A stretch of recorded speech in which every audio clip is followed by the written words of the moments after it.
Well, hey everybody, it is Romania Black, and we are on episode 11 of Revolutionary Girl Utena, and yeah.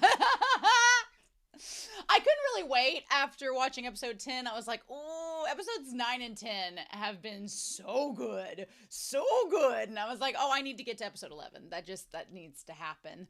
I don't have any comments, although Oliver or Olivier Jajado did make a comment, and I have it saved in like a little Google Doc right now because they were like, hey, here's some information about episode 6's construction, but you really don't need to read all of it until after episode 11. And I was like, so I've been saving it to read after this episode. So when we get to the discussion portion of episode 11 after this reaction, then I will bring it up. So that's about the only comment that I have right now. So we're just going to kind of have to address that after this episode. But Kiryuu Touga, oh my God, he is by far definitely checking off all the boxes so far of the type of antagonist I like. It's antagonists that, one, are flamboyant or over the top or ridiculously peacockish, which Kiryuu is. Two, they're manipulative and strategic, and a lot of the characters don't realize what's going on around them, and I'm like, yes. Three, there is a side to them that it's mysterious. You sort of understand maybe where they're coming from, but then you don't. And you're like, well, why are you doing this? So there's that mystery surrounding it. And then 4, there are characters connected to them that don't know what's going on, that are kind of being manipulated or thrown under the bus. And you're like, you want them to find out how he is. And it's just like, I'm very, very excited about Kiryuu because I think there's so many opportunities and potential possibilities with where his character could go. And I'm really excited about that. So we'll just have to see what happens and where we go to from here with the series. But I'm really excited, y'all. I'm looking forward to this episode a lot. I want to give a quick shout out over to our philanthropy tier over on Patreon to thank you all so much. Obviously, thanks to Anthony, because Anthony got me all these files to watch Revolutionary Girl Utena. So special thanks to Anthony, obviously. But I want to give a shout out to our philanthropy tier over on Patreon to thank them as well as all of my patrons for the support that y'all give me. I super, super appreciate it. So thank you, Alex Cornejo. Thank you, Anime Annie. Thank you, Be Happy. Thank you, Bryant Reed. Thank you, Dana, Danny Don Mai, Davarin, Destiny Marie, Damage3245, as well as Danger Zone, Eric, Ichu, Ghostly Turnip, Fisho, Ivan, as well as El Freya, Lyndon, Matthew Palfinier, Murphy, Nicholas, Nameless Monster, No Nickname, Sunspots, Shimoyama, Trails, and Translucent Men. I appreciate everybody's support. Thank you all so much. All of my love. Yep. That's all I got. I'm ready to go. I was like, I am so ready to go. I'm so excited. I really cannot wait to see what ridiculousness is going to come up in this series. It's going to be a lot of fun. But every episode, you just don't know what you're going to get. You're like, is this going to be a Nanami gets chased by an emu episode? Or is this going to be some shit goes down episode? You just don't know. So you just have to brace yourself for it could be anything. It could be all of the above. We'll just have to see. But we are going to start episode 11 of Revolutionary Girl Utena. And we are going to do that here in 3, 2, 1, and I'll see you all on the other side.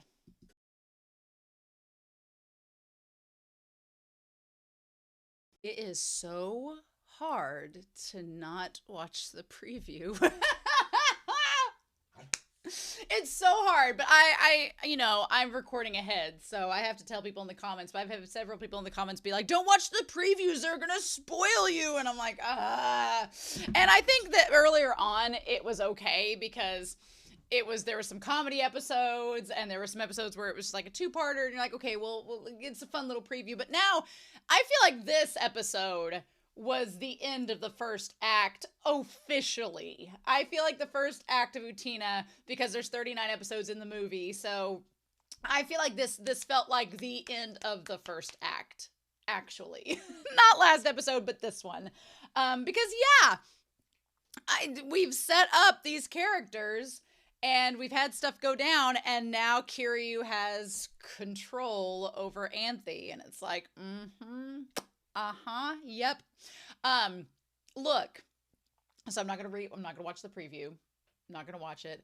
Look, I think it's pretty clear at this point that Kiryuu just wants to have a man inside of him. That's really what he wants. He wants the power of Dios. He wants the prince to come inside him. Okay, anyway. What else do you want from me? I had to make that joke. I'm sorry. I'm going to get my mind out of the gutter. Probably not. But let's go ahead and look at Oliver Jajado's comment for Take Care, Miss Nanami, which is back at episode 6. So here's what they put.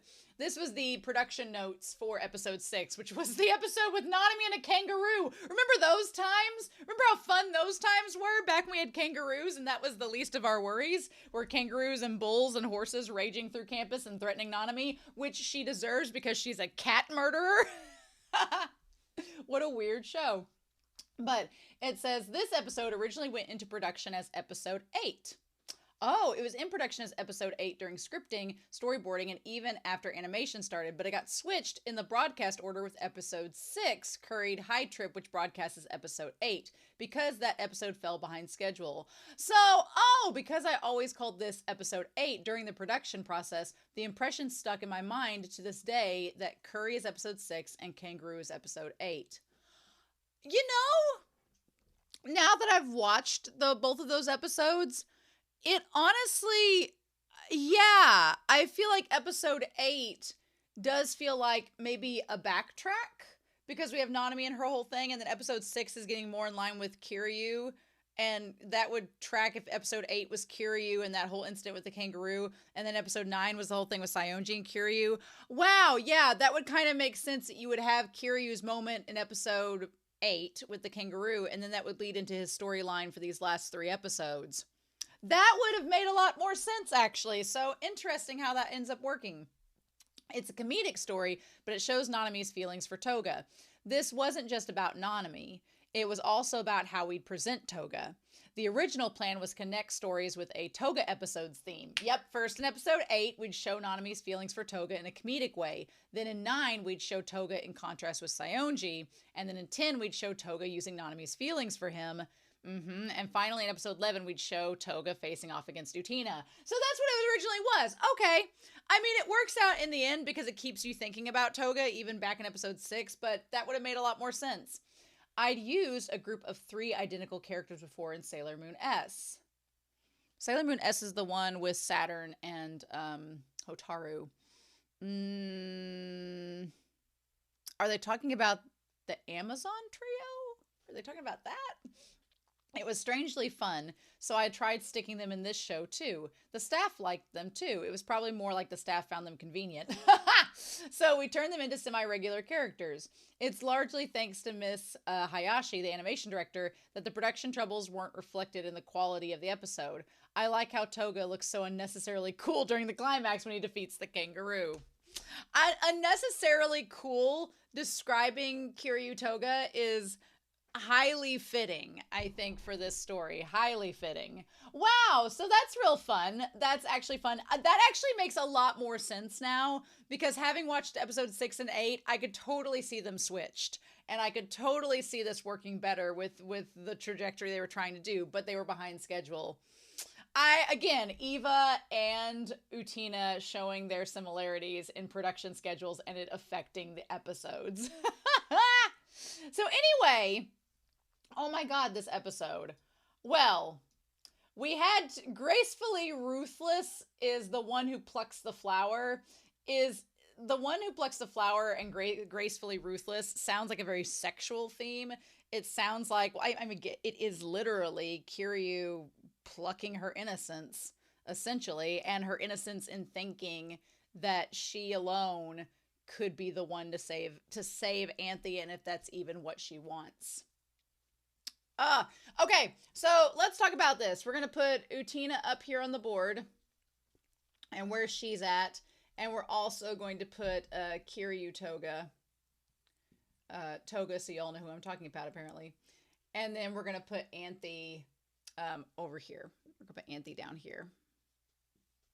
I feel the most for Anthe during all of this because she does not have her own autonomy. And it seemed like I will agree with Utena, it did seem like when she was with her, there was a moment where she said she did want friends, and she seemed the way that Anthe answered questions around Utena definitely feels different than when she answers commands or questions around Kiryuu, Saionji, and even Mickey, right? Because Jury's never used Anthe. Although I wonder, here's what we're going to talk about. I feel like Kiryuu, this whole plan is eventually going to backfire on him in a very glorious way, because Kiryuu believes what he's believed that he's doing is Kiryuu is just a giant manipulator. He's just a giant manipulator. What he wants is the power to revolutionize the world. He wants the power of Dios. He wants the spirit of this prince to get up deep inside of him. Like you do. And he wants the power of Dios, quote unquote. So he technically at this point needs Anthe by his side in order to have access to that, right? And I feel like what's interesting about it is it begs the question, was he originally planning to always get rid of Saionji? Was Saionji always going to get kicked out of the picture because he saw Saionji as a threat to this? Or was he going to be like, I think before Utena came along, it's possible before Utena showed up that he was just going to keep fighting Saionji back and forth and they just keep swapping it out. And as long as he had access to Anthe, it wasn't going to be a problem. But then when Utena showed up and not only defeated Saionji, but then defeated Mickey and then defeated Jury, Kiryuu's like, oh, you're actually a problem. And not only that, but you actually have the power of Dios and access to it when you have Anthe with you. So that's a problem. So he then orchestrated this entire manipulation based on the coincidence that they've known her from previously in their lives, and he orchestrated this giant manipulation to get a hold of the power, to get a hold of Anthe. The thing about it is, has he ever had the power with Anthe before? Because Saionji doesn't seem like he could ever access the power of Dios from the prince. So what's going to be funny is if he challenges Utena again, because I think Utena is going to come back with a vengeance. I think that this is going to supremely backfire on Kiryuu, because what he believes that he's done is that now that he is psychologically, and I'm going to put this in quotation marks, tricked Utena into thinking that he is her prince. And we're going to talk about that in this episode. I think that he told her to just leave and give up on Anthe. If I were Utena in that moment, I would be questioning, being like, wait, you're supposedly this prince that told me to be noble and pursue this noble justice and grow up to be strong and everything, and now you're telling me just to give up and walk away? That's not what my prince told me. That seems rather suspicious. And so I wonder if she's, going to realize, shit, was he lying? And then kind of be like, you're not acting like the prince that gave me the whatever. And then I wonder if instead it's going to backfire and she's going to and Utena is going to come to her senses and realize, no, that's not what this is. But not only that, she's going to challenge him again. And this time when she challenges him, she's gonna be serious. Because before, with Mickey and Jury and Saionji, she was just like, I don't want you guys controlling her, so that's why I'm fighting you. And that's why I want to win. But now, it's not only that she doesn't want Kiryuu to control her, she also wants to prove that Anthe doesn't like this. And she's like, nope, I'm not doing this for me. I'm doing this for Anthe, and I'm going to let Anthe do whatever she wants. And I'm going to tell her and I wonder if Utena is going to try to just destroy and break down the power of the Rose Bride herself if she wins the duel against Kiryuu. And what I think is going to happen is that when Kiryuu challenges her, he's going to think, oh, I'm going to get the power of Dios because I'm worthy. I'm worthy of this power. I have exclusive VIP access to the end of the world anyway. So I'm going to get the power of the prince. And I don't think it's going to work. And I think it's going to drive Kiryuu insane. And I think she's going to get the power back. And then he's going to just flip out. Is what I think is going to happen. I'm telling myself that to make myself feel better because this episode was so sad. And that's the only way I can get through it. But not only do I think she's going to challenge him again, I think he's going to be disappointed in not having the power he thinks he's gained. But also, I feel like he has actually become the catalyst for Utena and Anthy's relationship. I think that he, unbeknowingly, dude, I think you are going to push Utena to have a sexual revolution of her own and realize that she likes Anthy. I think that's all. And I don't think that's part of his plan initially, but I think that's what's going to happen.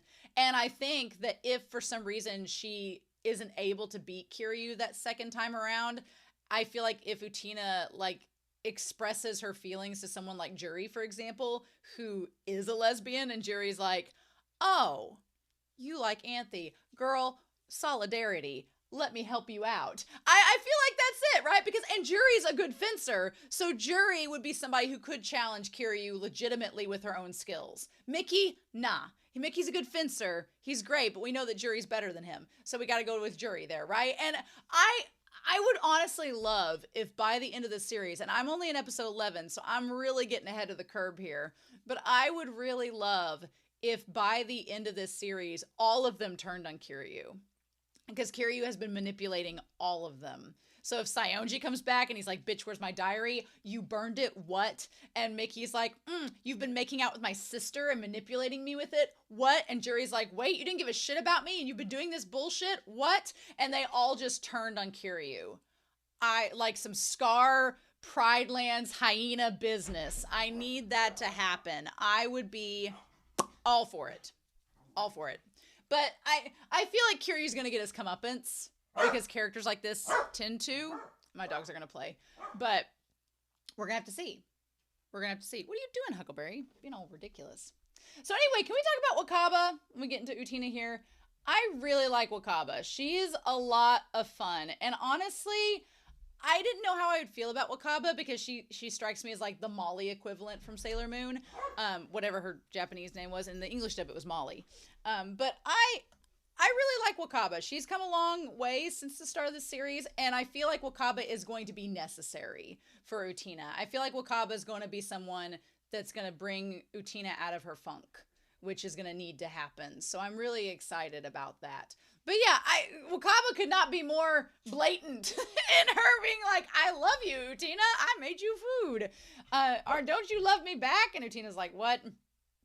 She's like, I made you some too. And the voice acting of Wakaba's voice actress was so good. She's like, sa, sa, sa, sa. Like just her inflection and her voice this entire episode was so good. It was wonderful. And then I like that Utena's just like, yoink, I brought some milk bread. And she's like, no. What are you, a guy? You know, like that. You don't have to eat something so bland. She's like, I got all the stuff that you loved. And I like the facial expressions that they're giving Utena.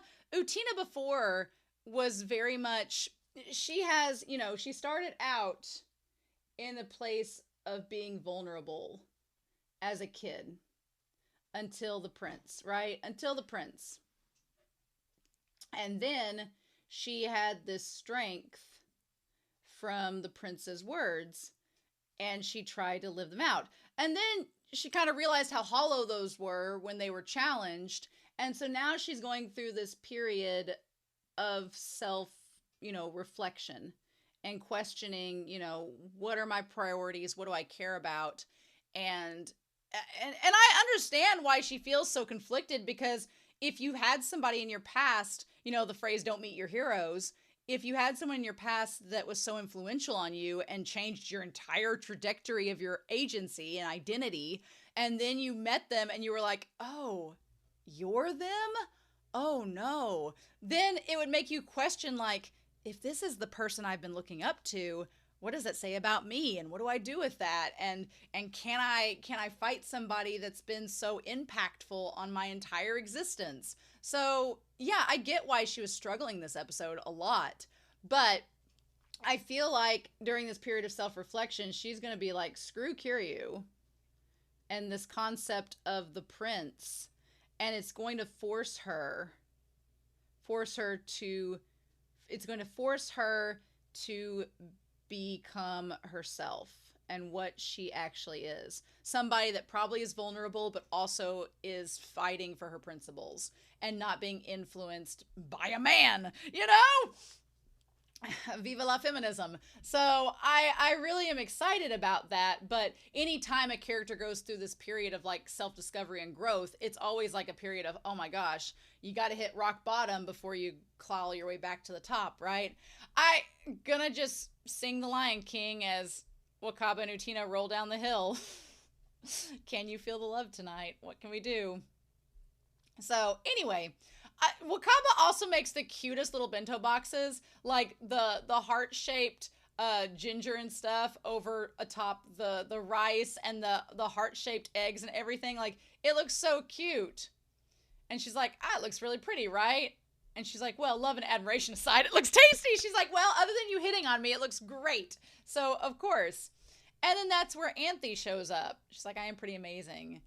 And Anthe's like, I made all of this. And I like that they're good sports about it, like, regardless of how it looks. And she's like, this looks like it could kill us. They are really nice about it. But here's the thing. So Anthe likes cooking. She's not very good at it, but she likes cooking. It's something for herself. And damn, Kiryuu just shoots that down instantly. His whole conversation with her was like, he is such a manipulative psychological abuser. It's like, oh my God. And he's doing it obviously for reasons to benefit only himself, but the way and his tactics of doing it are so toxic and manipulative and effective that it's terrifying, right? And he kind of just has everybody in the show in the palm of his hand. And I'm hoping that he thinks he's on top and has all this ability and power, and I hope that eventually gets overturned. I like villains breaking down and having Shakespearean freakouts, like Hamlet style, so I'm waiting for Kiryuu to have that, because I feel like it's going to come down the road, right? And the voice actor playing him can deliver that, so I'm not worried about that. So, I like that they talk about, you know, the food that Anthe makes looks like stuff you'd have at a festival, right?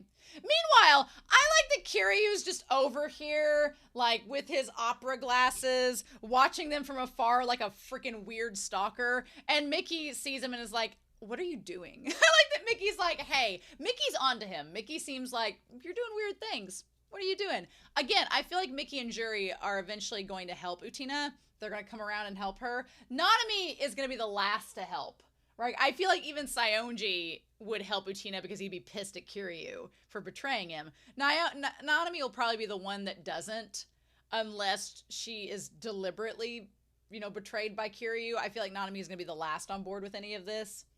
But he's like, what are you doing? And he's like, oh, it's you. I'm like, don't, it's you. You clearly know who it is. He's like, I was watching A Lonely Princess. Tenjo Senpai and Himamiya too. They seem to be enjoying themselves. And what do you mean by Lonely Princess? And he's like, you can't see. No one can but me. Yeah. He's like, are you saying that you're referring to an illusion? And he's like, no, it's there. And then he just walks off, visible and tangible. And Mickey's like, that didn't explain anything at all, sir. Quit, right? So the idea of the lonely princess. The idea of the lonely princess that is tangible, but only Kiryuu truly knows. And he looks at all three of the girls. So, I mean, there's the concept of, I mean, Wakaba, maybe he knows something about Wakaba we don't know yet. I don't know. Utena, obviously, he refers to her as a lonely princess from her childhood, and possibly that she was alone then, and he's the only one that knows about it, even though Saionji knows about it too, but whatever. But he's the only one that knows about her past, so he knows about her loneliness and her adopting this prince identity in order to help, like, her feel not alone anymore, and that she has the ability to go beyond that. And then you have Anthe, who is literally alone because she's not able to get her own identity or agency because of this whole Rose Bride deal, which is really sad. That her being the Rose Bride her being the Rose Bride, it connects her, but also isolates her because she doesn't get to have thoughts of her own, which sucks. So yeah, so maybe that's what Kiryuu's talking about. I don't know. Kiryuu reminds me of, there is a villain in season 3 of Psycho-Pass, the show in that series, and I won't reveal who it is, but spoilers, go watch that show, it's great. But in that season, this villain, this antagonist, believes that they're worthy of this power that's out there. They're like, oh, I'm worthy, I should be accepted, I should be part of the club, give me the power, I deserve it. And at the climax of the series, when they finally have their Shakespearean breakdown, which is great, the power source that villain is trying to access and believes that they have the rights to literally is like, no, you're not worthy, actually, so we're not giving it to you. And it's great. It's such a good moment. You're like, haha, you think that you're worthy, but you're not.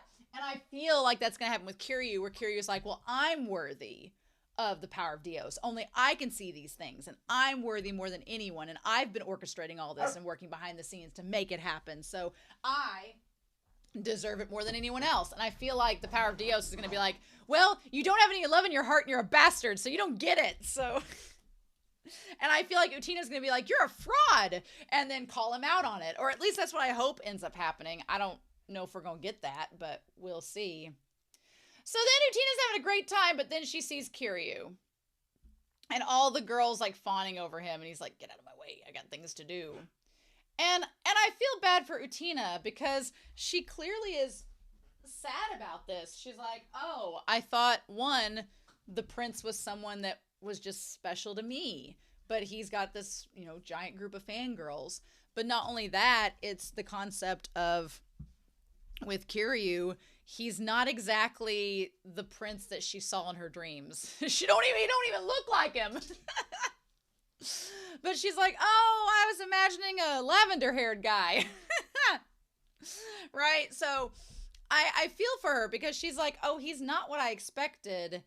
And also, she also feels bad because he ended up getting hurt on her account. So if he is in fact her prince, you know, I don't know where that toy's gone, buddy. There it is.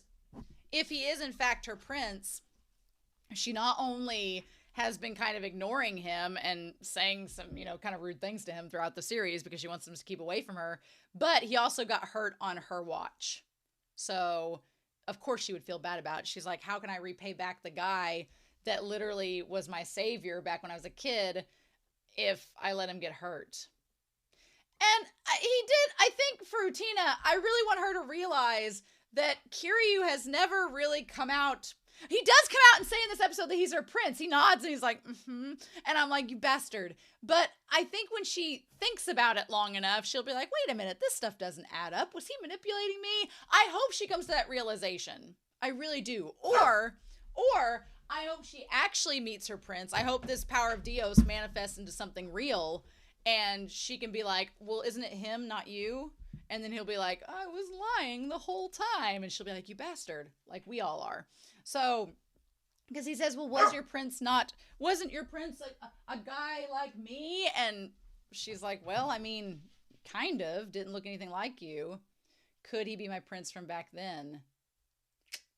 And I like that he didn't even go over and talk to her. He just got close enough to it. That's the thing. Kiryuu is like a master manipulator. He didn't even go over and talk to her. He just got close enough where she could see him and it would cause her to think all of these things. He didn't even have to say a word, but he's already getting in her head and making her think things. And it's just like, it sucks, right? So, okay. This scene with the damn balloons. I was like, I got such Neon Genesis vibes from this scene because if you've not watched Neon Genesis, there are definitely moments in Neon Genesis. I don't think it's as obviously weird as this scene is. This scene kind of takes the cake, but there are some like stylistic choices in Neon Genesis that sometimes when you're watching, you're like, does this have a purpose or is this just weird to be weird? Is this just weird for weird's sake? And at first, the balloons seemed like it was weird for weird's sake, but I am going to try to make a connection to them. So, Kiryuu says, well, as you may already know, Nanami lost a duel against Utena, and they're like, yeah, we were there watching. So we see the balloon. I mean, we start out with red, right? The gap in their capabilities was laid bare. I'm like, you should know, your sister just watched you. And then I like the jury's like, yeah, it was pretty noticeable from the start. Jerry's such a bitch, and I love it. She's like, yeah, Nanami kind of sucks at sword fighting. Why'd you think she was going to win? Right? He's like, Nanami only fought so that she could lose. All in line with the student council president's setup, right? She's like, bitch, did you set this all up? He's like, well, it's upsetting you see it that way. So here's my thing. I think jury might be on that Kiryuu's like a little bit manipulated behind the scenes, because he's not really manipulating her so much. And I think she's just like, you're kind of a bastard, aren't you? Jury might be the first to go over to Utena's side, I think. Right? It was like, it's upsetting that you see it that way. I'm just a little guy. He's like, I just wish to dote upon Nanami. And she's like, bullshit. And then I like that Mickey's like, oh, like you would a pet cat. I'm telling you, I think both of them are going to like leave Kiryuu and go over to Utena's side by the end of this. I think so. Also, we had when we have the green balloon go by that looks like Saionji's, it's like you were just manipulating the feelings of Nanami and Saionji this entire time. I like how skeptical they look in this setup. And Kiryuu doesn't respond to that line by Mickey being like, oh, you're doting upon your sister like a pet? Like a cat? You know, like that one she killed? Where's the cat you got from Anthe? Like, you know? So, no answer. None at all. None whatsoever. And then he's just like, what is he timing there? It's like 6 seconds. And he's like, 6.12 seconds. I still don't know what he's timing. I'm like, what? He's like, it was her own fault that she lost the duel. Just like as the green balloon that represents Saionji floats behind him, basically signifying that it's Saionji's own fault that he got kicked out. And then we have the orange balloon floating, says whether or not someone plotted it, her involvement was her own responsibility. So basically Kiryuu admits to them, he's like, well, regardless of if someone was plotting behind the scenes for her to get involved, she chose to get involved, so it's her responsibility. Bitch, please. And Jury's like, that's really cold. And then we see all these balloons with all the different colors of all of our characters rising up. And he says, sometimes the depth of your feelings can weigh so heavily upon you as to hold you back.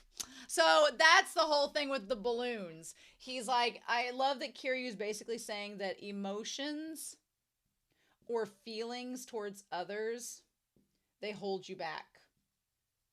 So he's like, I have to be cruel in order to succeed. And I'm like, I like what it's setting up with the show, of setting up Kiryuu as this antagonist who believes that emotions are causing you to fail, so just get rid of them.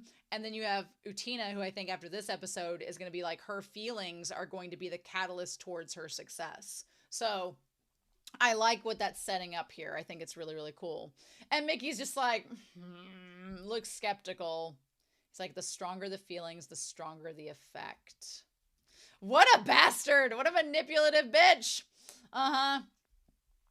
So Utena's basically still wondering if Kiryuu is her prince. And that's when she sees him go into the birdcage greenhouse.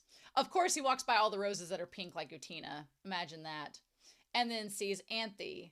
So I am very interested in this scene because Kiryuu seems like he's the only person who can outright talk with Anthe, and she actually talks to him like a person. Everybody else she kind of ignores, but Kiryuu manages to sneak in and talk with her, and it seems like he's been doing that for quite some time. So I don't know if this connects with Kiryuu having access to the end of the world or any of that, or if he's known Anthe from previously, kind of like he's known Utena. That part we're not sure, but she's been keeping all the roses tended. And she's like, oh, they say this variety is quite difficult to grow. And she's like, no, I've been doing great. And he's like, you had lunch outside with others. And she's like, oh yeah. She's like, everybody. He's like, well, that's lovely. And she's like, I'd love to make food like hers.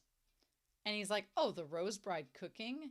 And it's that moment. So like, what's fascinating to me is that Anthe, she does have her own thoughts. She does have her own thoughts. And seems to be like wanting things of her own.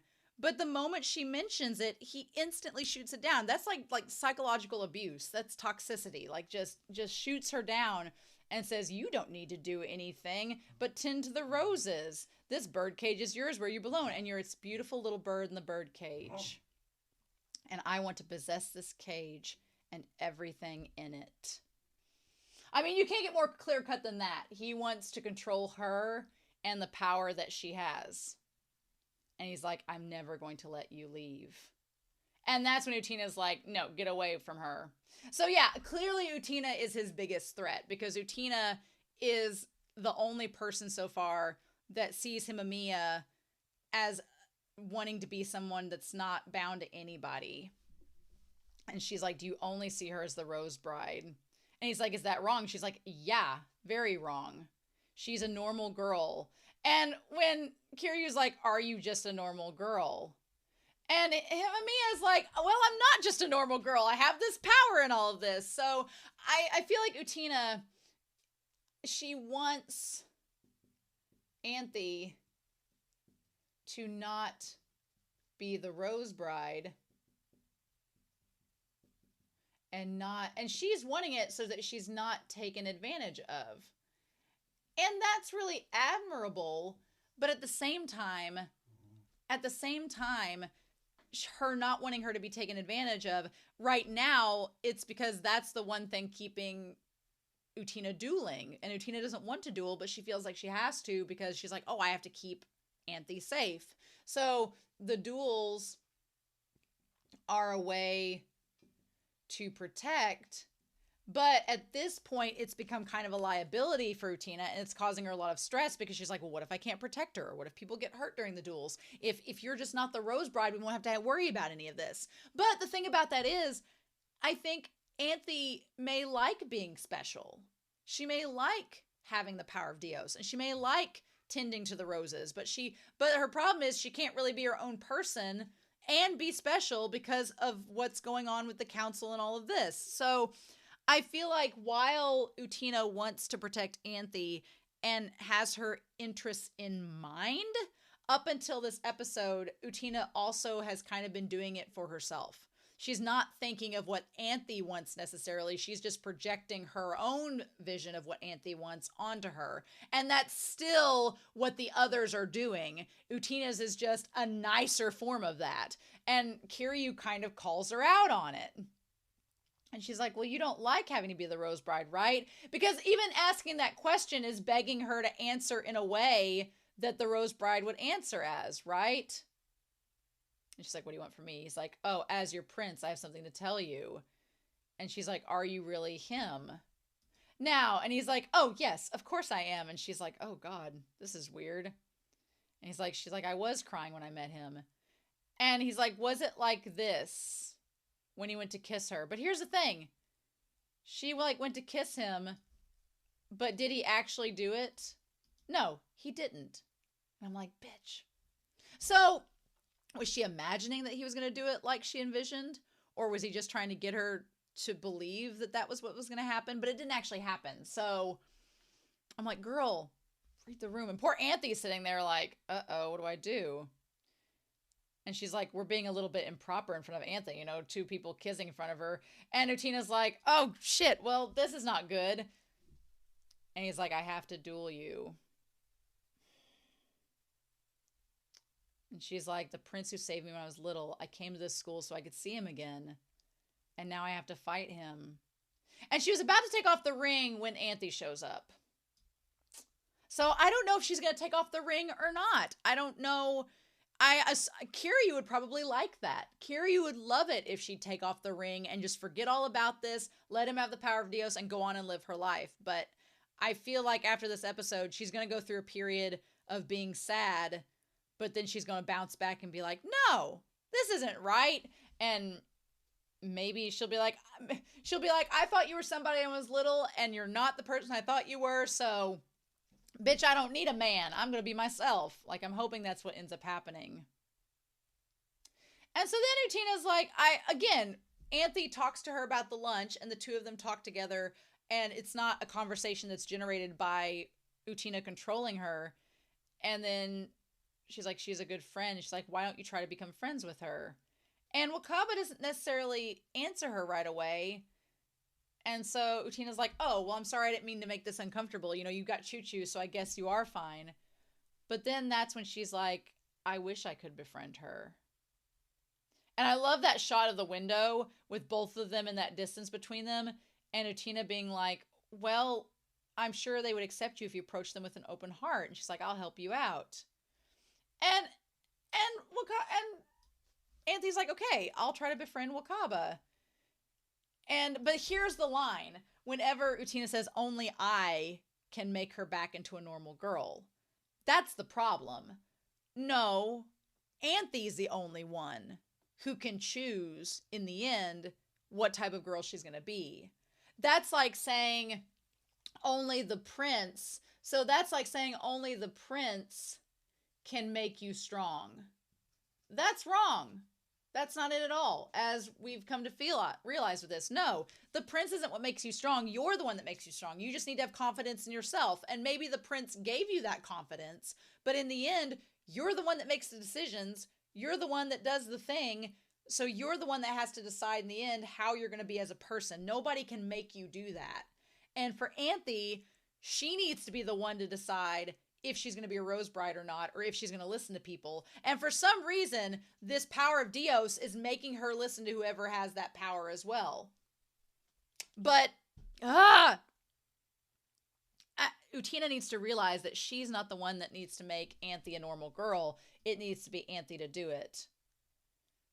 And she's like, I can't let anyone else have her, not even my prince. And I'm like, Utena starts to sound like all the council members. They're like, oh, well, I'm the only one that can have her, not even these other people, because I'm the only one that can save her. I'm like, that's not how this works. And I feel like it's going to take Utena, it took her losing her in this episode, I think, before she starts that journey of realizing that. Or so we hope, right? So we have the famous story of the son with the apple on his head and the father that shot the bow. And so they say that they've done it 37,919 times, which I don't know numerology. I don't know if that makes a sense or if it's just a random number. And they're like, why do we keep doing this? And they're like, until a doctor's stoppage is called. I'm like, an apple a day keeps the doctors away. So I'm wondering if that's why they put it there. And then he's like, just stand over there with this apple on your head. What fate awaits the tells? Reduced to a target practice machine. So hold on, the tells. Oh, what are the tells? A tell is, in archaeology or etymology, it's a hill or a mound.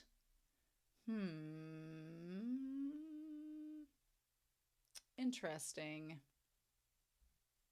I'm very curious about that. The tells, I wonder if there's something tied to mythology. Interesting. I guess they're called the tells.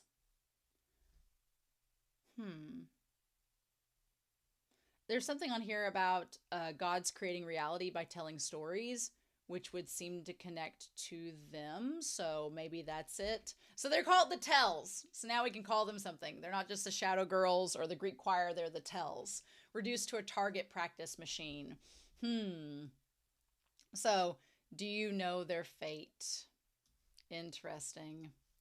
I feel like what it was I feel like their little interlude was suggesting that Utena and Mickey and Juri and Saionji, they keep doing the same things. They keep trying to use Anthy, or they keep trying to say that the reason they're using Anthy is to help her or whatever. But at the end of the day, it's all self-serving. It keeps being the same thing. And it's still dangerous and it's still possibly hurting Anthy, but they don't realize it. They just keep on doing the same thing over and over again. So maybe Utena would be the one to break the cycle.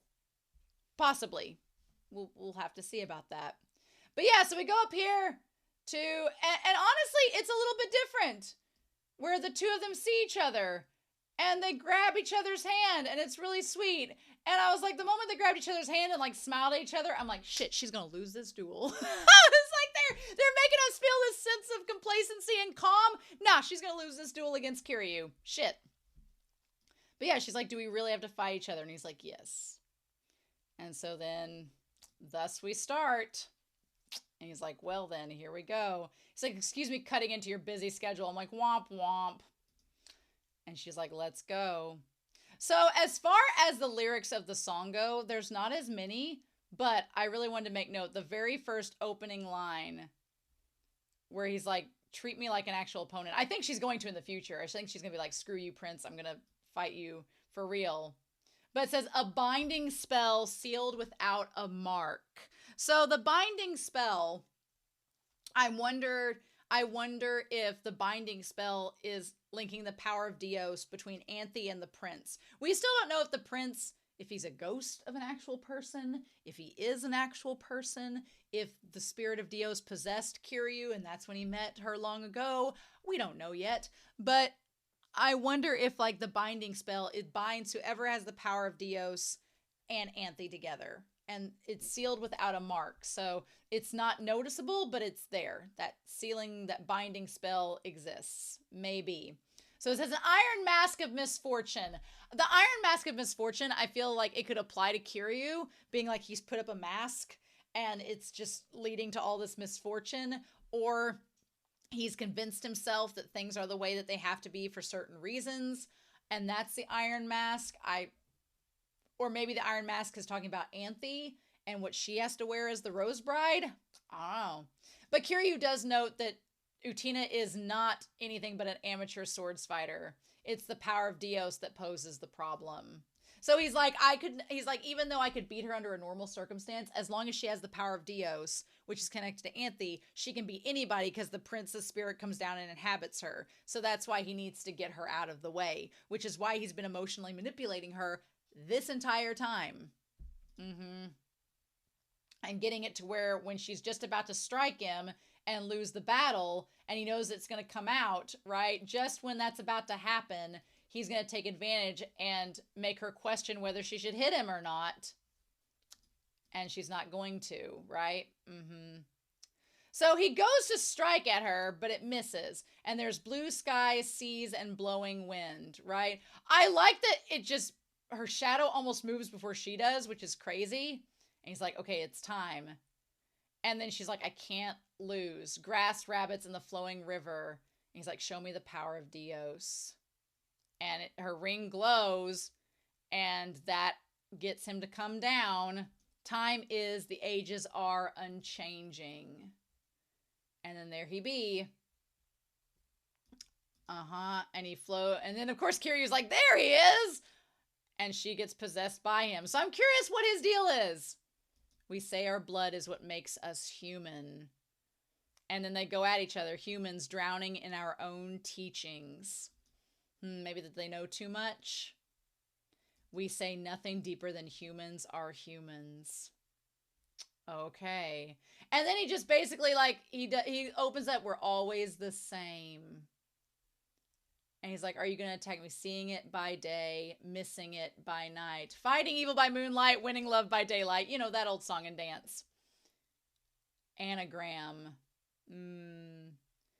A riddle of words and a mask of words. Yeah, this entire series is a riddle of words and a mask of words. But she hesitates, and that's what gets him to basically cut the flower. And they come from... Is this song going to answer where they come from? Deech. What is Deech? And they come from Deech.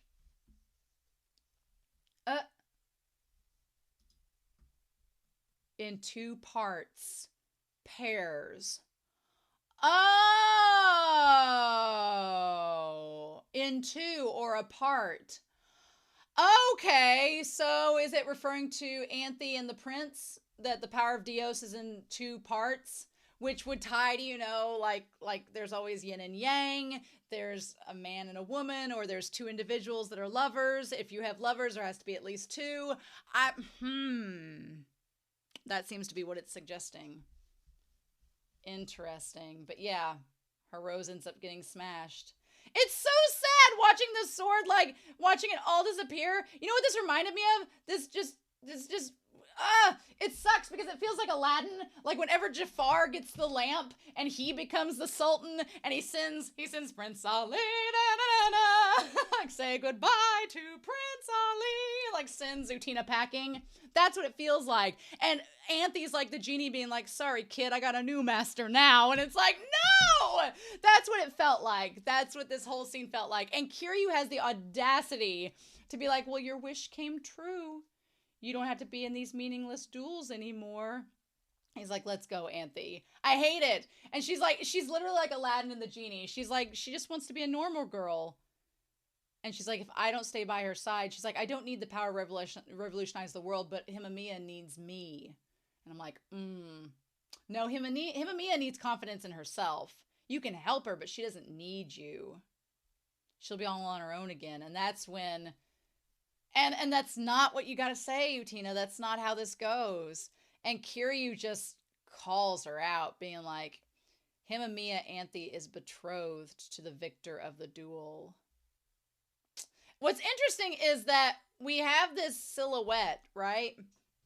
Where the silhouette is like, it looks like these shoulder pads and this armor and everything. But I'm like, is that Utena? Is that Anthe? What is this silhouette for? And she's like, the code required her to obey you, and the Rose Bright answers to her master's wishes. And she's like, tell me the truth. And the truth hurts. And then she just leaves alongside him. Oh, I hate it. It sucks so much. Like, I don't blame Utena for crying. And like all their good time together. And she doesn't get to hang out with Anthe anymore. It sucks. She's gonna be in that house all by herself. What the fudge?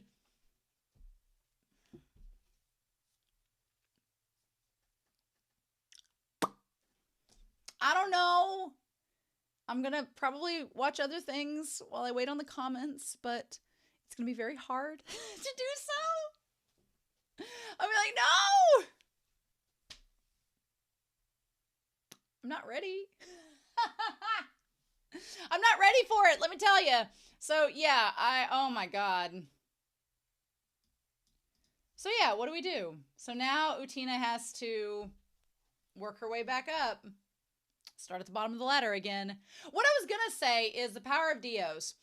Talking about the power of Dios in this. So, with the prince, with Anthe is always tied that the power of Dios connects her to her betrothed, right?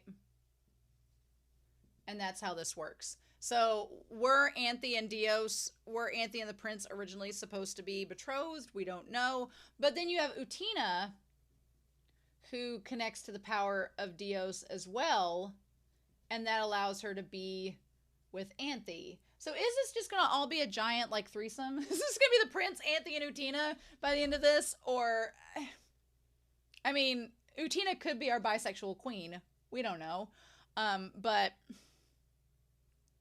just, I feel like the power of Dios, I feel like she feels like with the power of Dios, she could be Anthe's prince.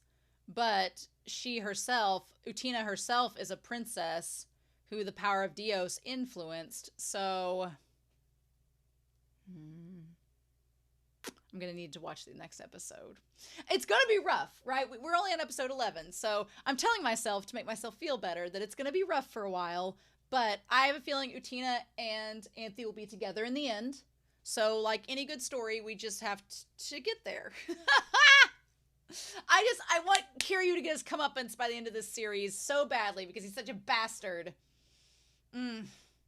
Anyway, fine. I've almost talked for this episode for about an hour, so. In any case, I'm curious to hear your thoughts down below, that's for sure, but I'm gonna need to go watch some happy shows to make myself feel better after this one. So, in the meantime, I hope y'all have a wonderful week.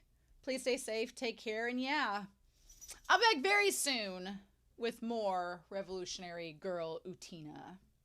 Ciao.